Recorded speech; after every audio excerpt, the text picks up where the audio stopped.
Warahmatullahi wabarakatuh. Welcome to English language class. We'll be starting off with the new lessons in this languages, and the book which we are referring here is English Grammar and Composition, Wren and Martin, and this book will be continued for 3 years, that is 8th, 9th and 10th. You'll have previously watched the videos on parts of speech, and we already studied that there are 8 parts of speech. With the beginning, the first part of speech is noun, then comes the pronoun, adjective, verb, adverb, preposition, conjunction and interjection. And we've also studied the types under 8 parts of speech. So we will just brush up quickly and start doing the exercises now. What is a noun? Yes, a noun is nothing but word used to name particular place, animal, thing and so on. And then, for example, Akbar is a great king. Akbar is the name of a person. And then Kolkata is on the banks of river Hooghly. We are talking about Kolkata and we are talking about the river Hooghly. So these are the nouns. And then comes pronoun. What is a pronoun? Words which are used instead of a noun is called as a pronoun. If you're talking about any person, you'll not mention that person's name in every sentence of yours. Instead, you'll replace the name by his, he, him and so on. Then adjective. Adjective is a word which is used to describe the noun, or it also adds meaning to the noun. For example, he is a brave boy. We already know he's a boy. What kind of a boy is he? He is a brave boy. Here, boy is a noun. To describe or add meaning to this noun, we use the word brave. So hence this becomes an adjective to the noun boy. Clear? Let's see the other example. There are 20 boys in this class. So we already know that the nouns in the sentence is boys. So how boys, and the other noun is also class. We have to describe them. We are describing the number of boys present in class. Hence 20 becomes the adjective to the noun boys, and the word this becomes the adjective to the class, because you're describing about the class and you're describing about the strength of the class. And then comes the next part of speech, verb. So we all know all actions are to be described. The words which describe the actions are called as verb. For example, the girl wrote a letter to her cousin. The action of wrote is called as the verb. And then other example, iron and copper are useful metals. The word are is again a verb here. Then iron and copper are useful metals. The verb here is useful. Here the word are is being highlighted. Are gives more meaning to the verb useful. Hence it becomes iron and copper are useful metals. Then we have adverb.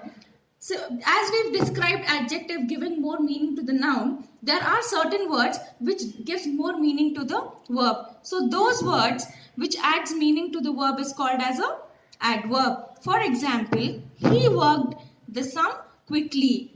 The word worked is a verb here. But how did he do it? He has done it in short time, very quickly. So the word quickly describes the verb here. Hence it becomes an adverb. The next one, this flower is very beautiful. Even if we didn't add very, the sentence will be like, this flower is beautiful. But the word very gives more meaning to beautiful. Hence it becomes, this flower is very beautiful. And then we have prepositions. As we've learned, preposition describes the relationship between nouns or pronouns. Nouns with nouns or nouns with pronouns, or vice versa. So, it is a word used with the noun or pronoun to show how the person or thing is denoted by the noun or pronoun stands in relation to something else. For example, this is a cow in the garden. So, the nouns here are cow and garden. How is it described? How is it related? With the word in. The word which describes the relationship between nouns or pronouns is called as a preposition. Then come to the next part of speech, conjunction. What are conjunctions? Conjunctions are joining words. At times we have many statements to be told at once. What do? Instead of giving a full stop for every statement, we combine that together and tell it in one way. So we use certain words to join these statements. The words which are used to join these sentences are called as conjunctions. For example, Rama and Hari are cousins. So the word and tells that it's joining two persons, Rama and Hari. Even if and isn't there, we will tell her Rama, Hari are cousins. But to give more sense to this sentence, we use the conjunction and.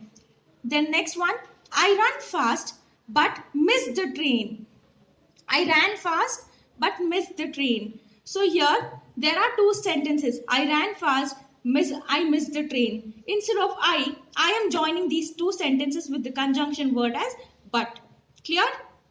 And then we have interjection. What are interjections? Interjections are words which expresses some sudden feelings, and always an interjection will end with an exclamatory mark. For example, hurrah, we have won the game. So after the word hurrah, there's an exclamation. And then next one, alas, she is dead. So after alas, there's an exclamation. So hence this becomes an interjection. For information, determiners are also part of speech, and this comes under modern grammar.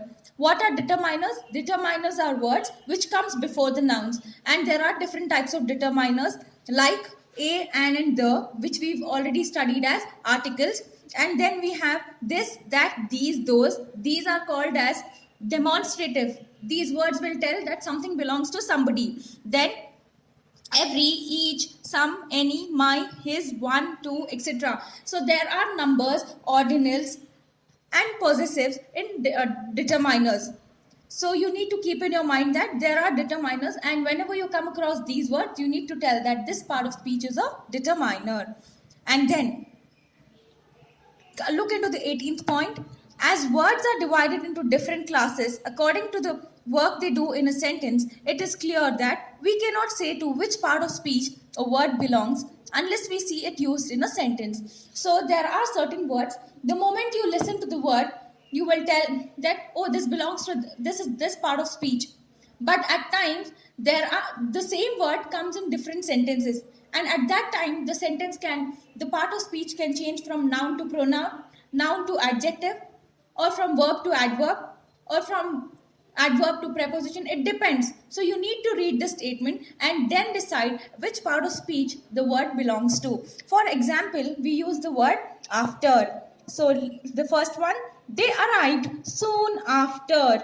So here, arrived is a verb, and arrived soon, they have highlighted the word after.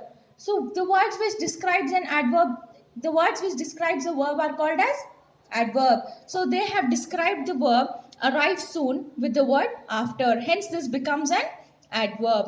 And then we have they arrived after us. Look in the statement, they and us is given. So they and us are again part of noun.